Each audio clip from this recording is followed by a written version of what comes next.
At Christmas dinner, my mother said I was the biggest disappointment in the family because I hadn't gotten married yet. Everyone at the table nodded in agreement, but they didn't consider the fact that I was the one supporting them financially. When I finished, my entire family was in shock. But before I tell you the story, subscribe. For you, it may be just a click, but for us, your subscription means a lot. My name is Rachel Torres. I'm 41 years old. And for 4 decades of my life, I believed I was truly a disappointment to my family. I grew up in Phoenix, Arizona, in a house where my parents, Robert and Linda Miller, never hid the fact that I was different from my siblings. While my older brother David got married at 23 and blessed me with 2 adorable nephews, and my younger sister Brenda followed the same path at 25, I chose a different route. At 18, instead of looking for a husband, I moved to Los Angeles with a suitcase and $1,000 in my pocket. I wanted to build something for myself. I wanted to prove that a woman didn't need a man to have value. But for my family, especially my mother, this was a direct affront to the traditional values she preached so much. Every visit home turned into an interrogation session about my love life.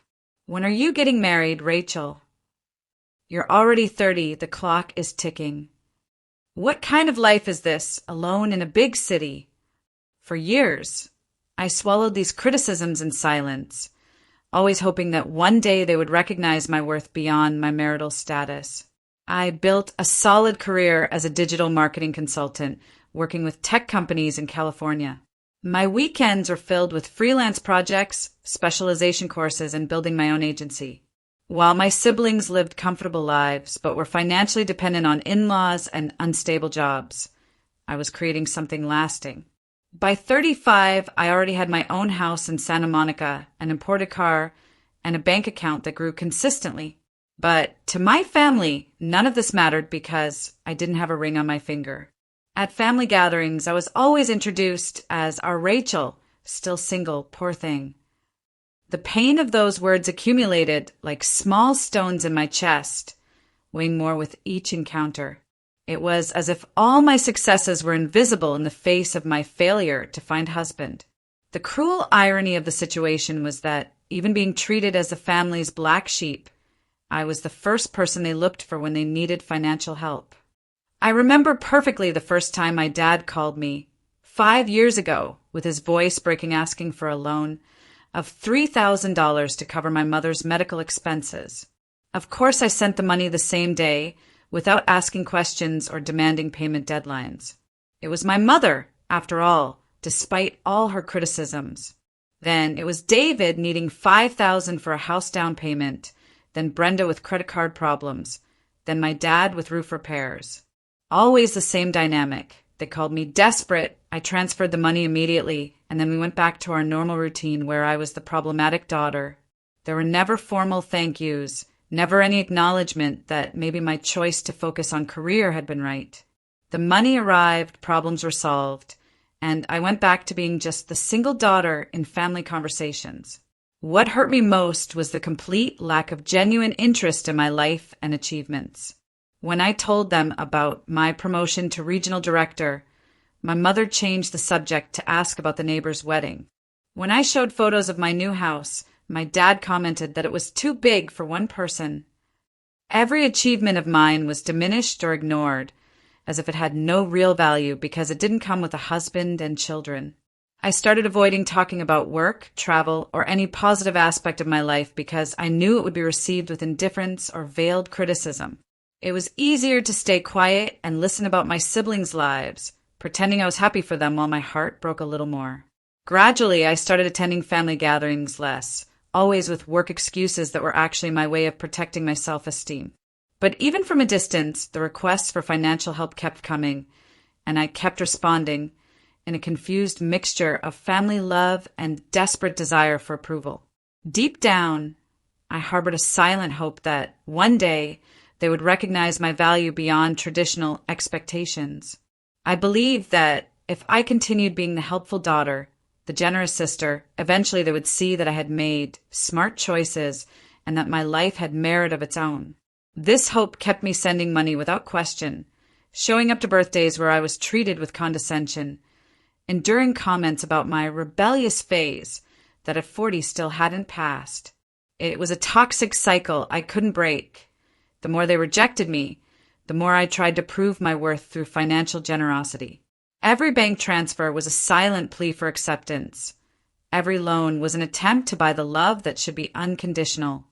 I was trapped in a dynamic where I was simultaneously indispensable and disposable, essential when they needed money, invisible when it came to respect and recognition. The situation reached its critical point during the 2023 holiday season, when I received the invitation to the family Christmas dinner.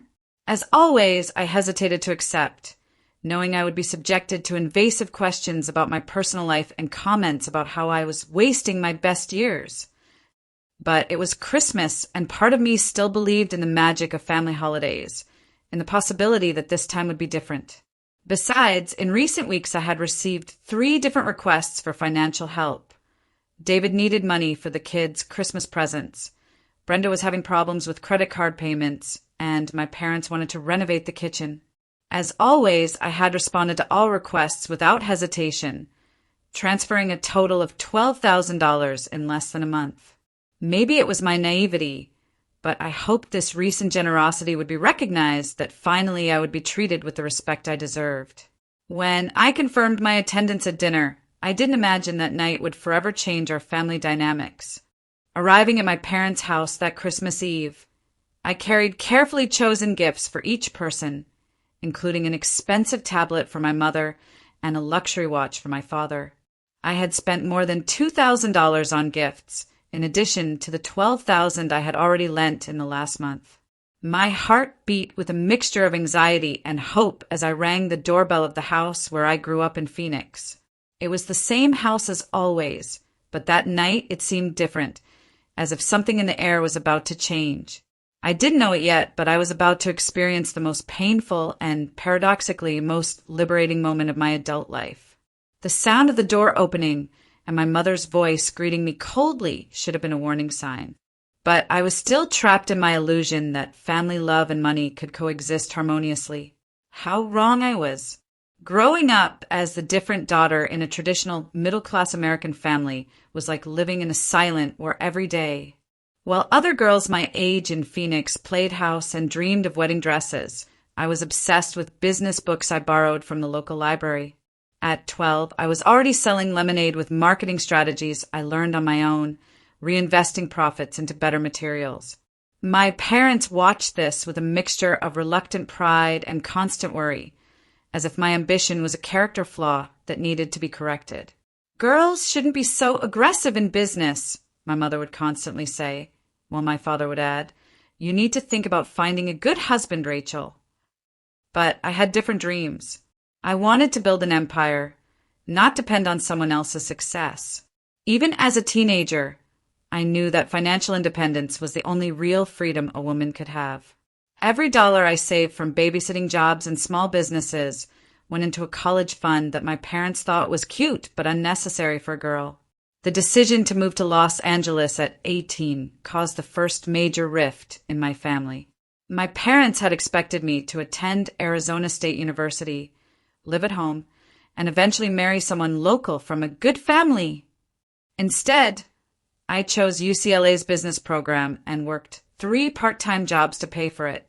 The phone calls home were always tense, filled with passive-aggressive comments about how I was abandoning my family and getting too big for my britches.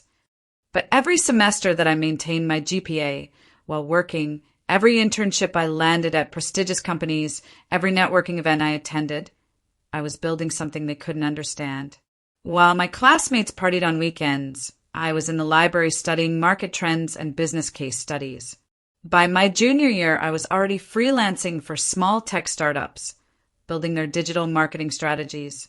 My professors noticed my drive and started connecting me with bigger opportunities. I graduated summa cum laude with job offers from 3 different companies, but I had already decided to start my own consulting firm. The first few years in Los Angeles were brutal, but they shaped me into the businesswoman I became. I lived in a tiny studio apartment in Hollywood, surviving on ramen noodles and pure determination. My first major client was a struggling app company that couldn't afford a big marketing agency. I charged them a fraction of what established firms would ask, but I delivered results that exceeded their wildest expectations. Within 6 months, their user base had grown by 400%, and word started spreading about the young woman who could work miracles with digital marketing. My phone started ringing constantly with new opportunities. By 25, I had moved to a better apartment and was making 6 figures.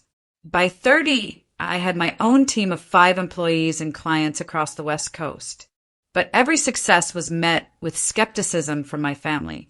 "It's nice, dear, but when are you going to settle down?" my mother would say during our weekly calls.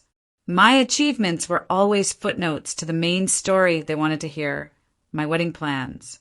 The financial requests from my family started innocuously enough, and I was naive enough to believe they were genuine emergencies.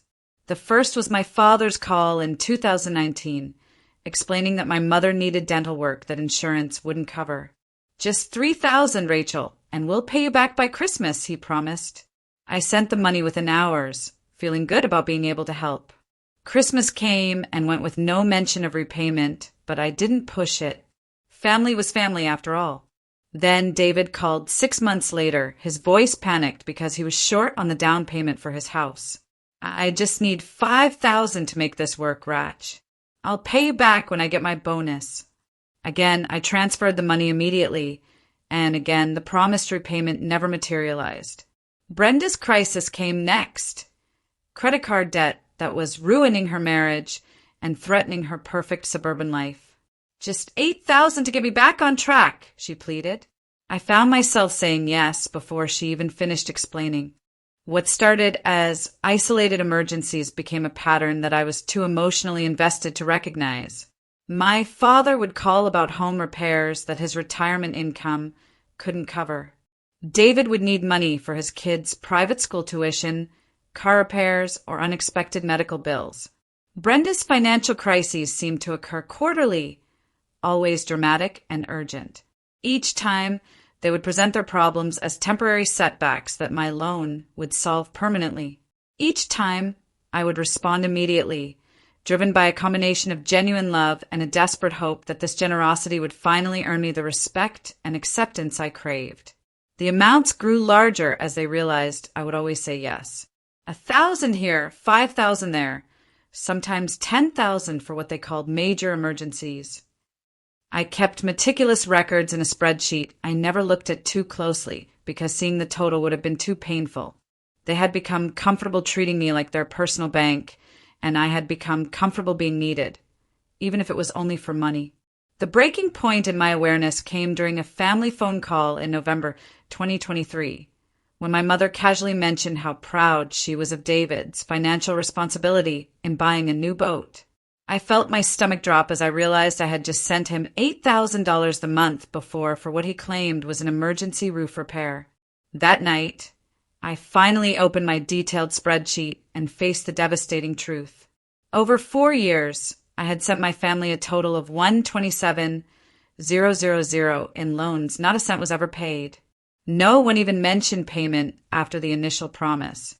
David alone received $47,000 for various emergencies that apparently included luxury purchases. Brenda took $31,000 for credit card debt she continued to accumulate. My parents borrowed $49,000 for home improvements, medical bills, and other expenses that my father's retirement couldn't cover. I sat in my Santa Monica living room, looking at my beautiful home and successful life, realizing I had been financing my family's lifestyle while they treated me like their greatest disappointment. The most devastating realization was that this pattern had been going on right under my nose, and I had been too emotionally blinded to see it clearly. Every family gathering where they criticized my life choices, every phone call where they questioned my priorities, every passive-aggressive comment about my selfishness in staying single, all of this while I was literally funding their comfortable lives. The irony was so cruel it took my breath away. I was the family's secret ATM, dispensing money on demand while being publicly treated as their cautionary tale. As Christmas approached and I prepared to face them again, I made a decision that would change everything. I was going to attend their Christmas dinner with the most expensive gifts I had ever bought and I was going to pay attention to every word they said about my life. For the first time in years, I was going to really listen to how they treated me while knowing exactly how much they depended on me. I had no idea that night would become the most important moment of my entire adult life. Walking into my childhood home that Christmas Eve, I should have recognized the warning signs immediately. The forced smiles, the way conversations died when I entered rooms, the subtle glances exchanged between family members. It all pointed to something brewing beneath the surface. Dinner was served in the same dining room where I'd eaten countless meals growing up. But tonight the atmosphere felt different, charged with intention I couldn't quite identify.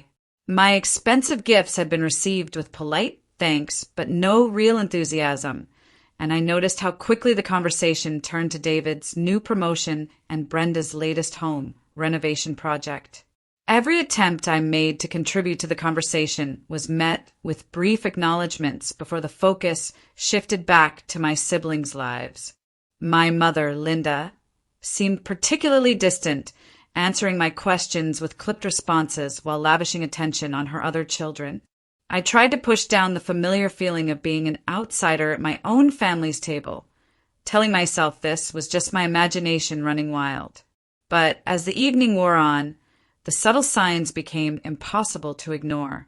The first real blow came when Brenda started talking about her friend Sarah's recent engagement. "She's 38 and finally found someone willing to marry her," Brenda said with a laugh. "I guess there's hope for everyone, right, Rachel?" The table went quiet for a moment before David chimed in with, "Well, at least Sarah didn't waste her entire 30s being stubborn about settling down." My father nodded along while cutting his ham, adding, "Some people learn too late that careers don't keep you warm at night." I felt my cheeks burning, but forced a smile, trying to deflect with humor. "Well, my heated floors do a pretty good job, actually," I said, hoping to lighten the mood. But instead of laughs, I got eye rolls and head shakes. My mother looked at me with that familiar expression of disappointment I knew so well. "That's exactly the attitude that's gotten you nowhere, Rachel," she said coldly. "Always thinking you're too good for what the rest of us have." The words hit me like a physical blow, but I swallowed my response and reached for my wine glass with trembling hands. As dinner progressed, the comments became more pointed and cruel. David started sharing stories about his coworkers, specifically mentioning how pathetic it was when older single women in the office tried to act like they were happy with their lives. "You can always tell they're miserable underneath," he said, glancing meaningfully in my direction, "especially the ones who overcompensate with expensive cars and fancy apartments." Brenda jumped in with her own observations about single women over 40, how they became bitter and desperate, and how sad it was when they tried to buy people's affection instead of earning it naturally. Each comment felt deliberately crafted to wound me, and I realized this wasn't random conversation. This was orchestrated. They had planned this, discussed my failures as a family topic, and decided tonight was the night to let me know exactly how they felt. My appetite vanished completely, but I continued to sit there, paralyzed by the cruelty of people I loved and had supported for years. The worst part was watching my parents nod along with every harsh word, as if my siblings were simply stating obvious facts about my pathetic existence. The breaking point came during dessert, when my mother suddenly put down her fork and looked directly at me with cold, calculating eyes. The table fell completely silent, and I could sense that whatever was coming next had been the real purpose of this entire evening. "You know, Rachel," she began, her voice carrying the weight of years of accumulated disappointment, "I've been thinking a lot lately about my children and what they've accomplished with their lives." She gestured toward David and Brenda with obvious pride. "David has given me beautiful grandchildren and built a wonderful life with Jennifer. Brenda has created such a lovely home and marriage with Michael." Then her eyes locked onto mine with an intensity that made my stomach drop. "But you're 41 years old, Rachel. 41. And what do you have to show for it? No husband, no children, no real family of your own. Just this selfish, empty life you've convinced yourself is successful." The room was so quiet I could hear the Christmas music playing softly in the background, a cheerful counterpoint to the devastation happening at this table. "I'm going to say something that needs to be said," my mother continued, her voice gaining strength as she delivered what felt like a prepared speech. "You are, without question, our biggest disappointment, our greatest failure as parents." The words hit me like a physical assault, each one carefully chosen to inflict maximum damage. "We raised you with the same values as your siblings, gave you the same opportunities, the same love, and somehow you turned out to be this, the selfish, stubborn woman who thinks she's too good for normal life." David and Brenda were nodding along, their faces showing agreement rather than shock at our mother's cruelty. My father remained silent, but didn't contradict her words. "Do you know how embarrassing it is when people ask about our children? David and Brenda make us proud. But you're the one we have to make excuses for. The daughter who chose career over family, money over love, independence over belonging."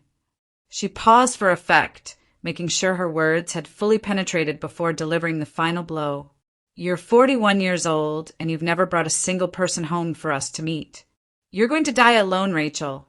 And frankly, it's what you deserve for being so impossibly selfish your entire adult life." The silence that followed was deafening, broken only by the sound of my heart pounding in my ears. For a moment, I couldn't breathe, couldn't think, couldn't process the magnitude of what had just happened. These people, my family, the people I had loved and supported and sacrificed for, had just delivered the most devastating character assassination I could imagine. And they had done it together as a united front on Christmas Eve in the house I had bought gifts for after I had transferred $12,000 to various family members just weeks before. Something inside me snapped, but it wasn't the emotional breakdown they were expecting. Instead, it was a cold, clear moment of absolute clarity. I slowly stood up from my chair, my hand surprisingly steady as I placed my napkin on the table. The room was still completely silent, everyone watching to see how their biggest disappointment would react to being exposed so thoroughly. But instead of tears or protests or pleas for forgiveness, I felt something I had never experienced before. The pure, clean power of someone who is done being a victim. "You want to know what disappointment looks like?" I said, my voice cutting through the silence like a blade. "Let me break down some numbers for you." I looked directly at David, whose smug expression was already starting to falter. "David, in the last 4 years, you've asked me for exactly $47,000. The house down payment, the roof repair that turned into a boat purchase, the kids' private school tuition, car emergencies, medical bills that your insurance mysteriously never covered." His face went white as I continued. "Brenda, your total is $31,000. Credit card debt, car financing, that photography course you never finished, the kitchen renovation, and let's not forget the $8,000 for marriage counseling that coincided remarkably with your trip to Europe." She started to protest, but I held up my hand. "And you too," I said, turning to my parents, $89,000 in various emergencies over the years. "But here's the really interesting part. For the last 3 years, I've been paying $3,200 every month to cover the mortgage on this house, because Dad's retirement doesn't even come close to covering it." The shock on their faces was absolute, but I wasn't finished. "The total? $206,000. Not one penny ever repaid. Not one thank you that wasn't followed immediately by another request." I grabbed my purse and coat, looking around the table at their devastated faces. "You want to call me a disappointment? Fine. But just remember, without this disappointment, you'd all be homeless." I walked toward the door, then turned back one final time. "Don't call me unless you have my money. All of it. With interest." The drive back to Los Angeles that night was a blur of Christmas lights and tears that I refused to let fall. I had never felt simultaneously so devastated and so liberated in my entire life. My hands gripped the steering wheel as I replayed every word of that dinner, every cruel comment, every nod of agreement as my mother systematically destroyed me in front of people I had loved and supported for years. But somewhere between Phoenix and the California border, the devastation began transforming into something else entirely, a cold, calculating anger that felt more powerful than anything I had ever experienced. For the first time in my adult life, I had spoken my truth without apology, without the desperate need for their approval. I had walked away from people who saw me as nothing more than an ATM with legs, and the freedom of that moment was intoxicating. By the time I reached my Santa Monica home at 3 a.m., I had made a decision that would change everything. I was done being their safety net, done being their secret source of funding, done pretending that blood relation meant I had to accept abuse. The war they had started at that dinner table was about to become very expensive for them. My phone started ringing at 6 a.m. on Christmas morning, and it didn't stop for the next 3 days. David called first, his voice panicked and desperate as he left voicemail after voicemail trying to explain what had happened. "Rachel, Mom didn't mean it like that. You know how she gets when she's stressed about money," he pleaded in one message. "Look, maybe we can work out some kind of payment plan for what we owe you. Just please don't be like this." Brenda's messages were more manipulative, crying about how I was destroying the family and how my nephews would grow up thinking their aunt hated them. "This isn't who you are, Rachel," she sobbed into my voicemail. "You're better than this petty revenge stuff. Mom's really upset. She didn't sleep all night." My parents called from different phones, trying to coordinate their efforts to reach me. My father's messages were all about family forgiveness and moving past this misunderstanding, while my mother's were defensive and accusatory, claiming I had ambushed them with financial information and made them look bad. I let every single call go to voicemail, sitting in my pristine kitchen drinking coffee and listening to them unravel in real time. After 3 days of constant harassment, I did something I should have done years ago. I blocked every single one of their numbers. The silence that followed was both terrifying and exhilarating. For the first time in decades, my phone wasn't ringing with family emergencies, financial crises, or passive-aggressive check-ins designed to make me feel guilty about my life choices. I spent the week between Christmas and New Year's doing something I had never done before, conducting a complete audit of my family's financial dependence on me. I pulled every bank record, every transfer, every emergency loan going back 6 years. The numbers were even worse than I had calculated at dinner. Including the mortgage payments, the total was actually $247,000, nearly $250,000 that I had freely given to people who treated me like their biggest disappointment. I created a detailed spreadsheet with dates, amounts, and the reasons they had given for each request. The pattern was sickeningly clear. Every major purchase, every lifestyle upgrade, every emergency had been funded by my success while they publicly mocked my choices. The most revealing discovery came when I started researching their actual financial situations online. David's new boat, which he had purchased with money he claimed was for roof repairs, was registered in his name and worth $35,000. Brenda's Instagram was full of photos from expensive restaurants and shopping trips, all funded by my loans for her credit card debt. My parents had recently had their entire backyard landscaped, a project that would have cost at least $15,000, right around the time they had asked me for emergency medical expenses. The hypocrisy was breathtaking, but what made it truly infuriating was the realization that they had been lying to me for years while simultaneously making me feel worthless for not living up to their traditional values. They had built their comfortable middle-class lives on my generosity while treating me like a cautionary tale about modern women. Every family gathering where they had criticized my choices, every phone call where they had questioned my priorities, every moment of emotional abuse had been financed by my own success. They hadn't just been ungrateful, they had been actively deceiving me while destroying my self-esteem. By New Year's Day, their desperation had reached new levels. They started calling my office, trying to reach me through professional contacts, and even showing up at my Santa Monica house unannounced. I watched through my security cameras as David rang my doorbell for 20 minutes, eventually leaving a handwritten note that was equal parts apology and financial panic. "Rachel, please, I don't know what you want from us, but we can figure this out," the note read. "Jennifer is scared about the mortgage, and the kids are asking why Aunt Rachel doesn't love them anymore." Brenda's approach was more dramatic. She parked outside my house for hours, calling my block numbers and sending emails with subject lines like family emergency and please read this. My parents tried a different strategy, reaching out to my assistant and claiming there was a medical emergency that required my immediate attention. But I had learned their playbook too well over the years. Every emergency was just another manipulation.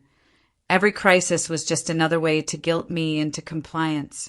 For the first time in my adult life, I was immune to their emotional blackmail because I finally understood what it really was.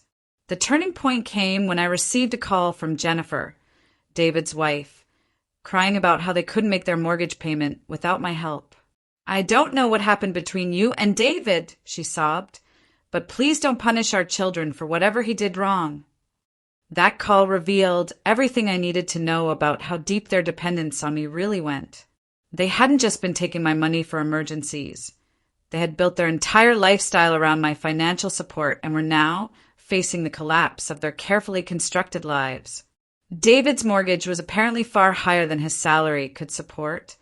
Brenda's credit cards were maxed out again without my monthly bailouts, and my parents were facing foreclosure on the house I had been secretly paying for. The power dynamic had completely shifted, and for the first time in our relationship, they needed me more than I needed them. But instead of feeling sorry for them, I felt something I had never experienced before: the satisfaction of watching manipulative people face the consequences of their actions. They had chosen to bite the hand that fed them, and now they were discovering just how much they had depended on that hand. On January 3rd, I did something that felt like the most empowering action of my entire life. I hired a lawyer. Attorney Michael Chin specialized in family financial disputes, and when I laid out the full scope of what had happened, he was both shocked and impressed by my documentation. "This is actually quite straightforward," he told me during our consultation. "You have clear records of loans with no formal repayment agreements, which means they're legally obligated to return the funds upon demand.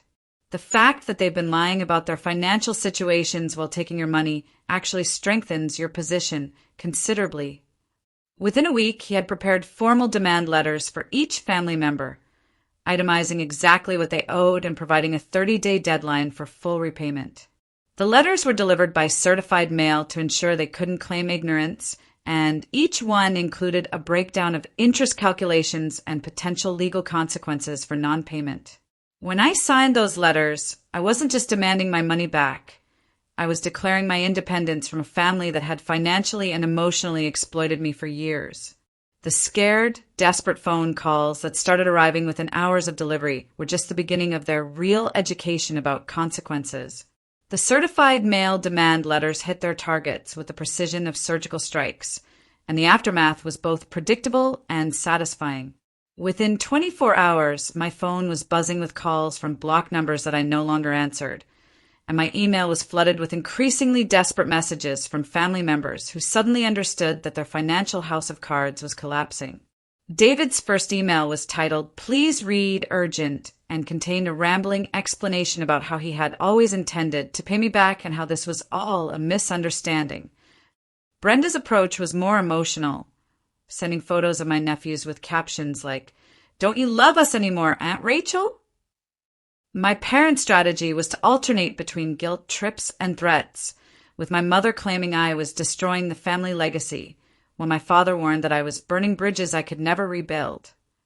But for the first time in my adult life, their manipulation tactics bounced off me like bullets off armor.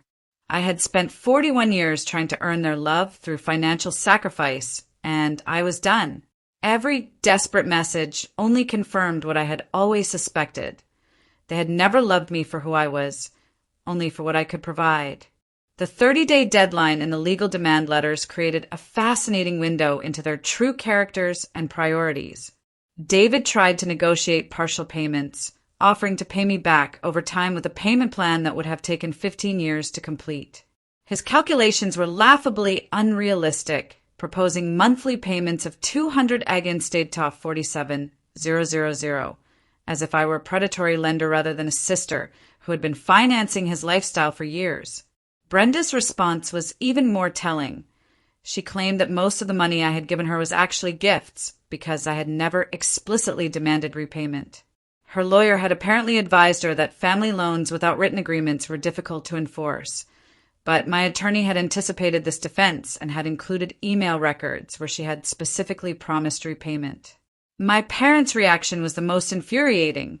They claimed that paying for their mortgage was my duty as a daughter, and that asking for repayment was unnatural and cruel. The entitlement was breathtaking, but it also revealed the depth of their delusion about our relationship and my role in their lives. As the deadline approached with no serious offers of repayment, I made a decision that would ensure they understood the true cost of their disrespect. I had always been a private person, keeping family matters within the family despite their constant criticism and emotional abuse.